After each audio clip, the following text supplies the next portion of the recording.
What is up, FBG fam? Welcome back to the channel and welcome back to another Genshin Impact video. Now I'm going to be really honest, I was hesitant on making this video, but I've gotten this question more than once and I figured if I'm getting this question a lot, it's worth making a video on. The more info that I can provide you guys on the Raiden Shogun, I figure that's a win and a W to be able to keep you guys as up to date and as informed as possible. So the question that I've been getting more than not is whether the Skyward Spine is going to be a good weapon to place on your Raiden Shogun. So we're going to talk about that and go into a little more detail, but I did also want to talk about two other polearms. Now, if you want me to do a separate polearm guide, just going over all of them in relation to the Raiden Shogun, let me know in the comments down below, and I'll definitely do that as a separate video.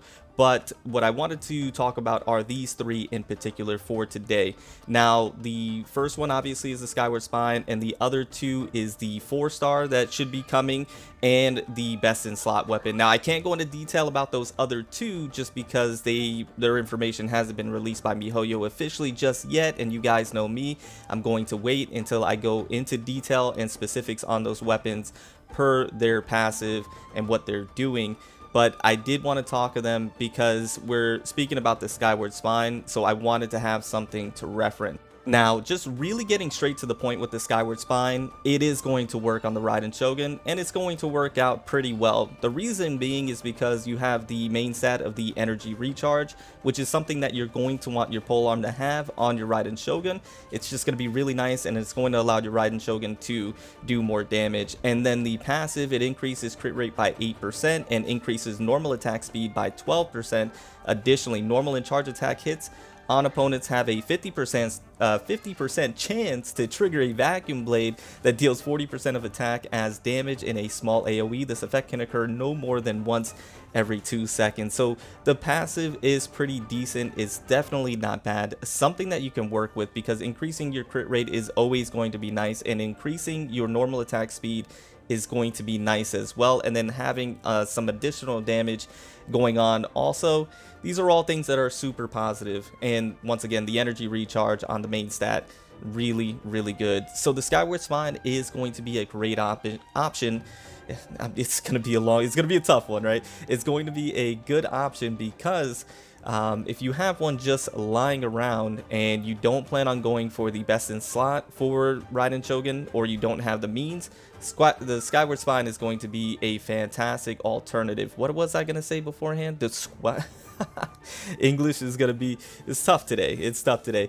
So that is just really getting to the point on that weapon. It's gonna be a good one. If you have one lying around, you can definitely go ahead and place it on your ball, and she's going to do well with that weapon. Now, the other two weapons that I have for a reference, the 4-star that should be coming alongside the Raiden Shogun, and her best in slot. The reason why I wanted to have these two weapons pulled up and in relation to the Skyward Spine is because the 4-star weapon that you're going to be able to obtain is going to be absolutely fantastic. Without going into any details, it's just going to allow your Raiden Shogun to hit hard, and it's a great alternative option, especially for my free-to-play players, as I believe the 4-star weapon will be obtainable free-to-play.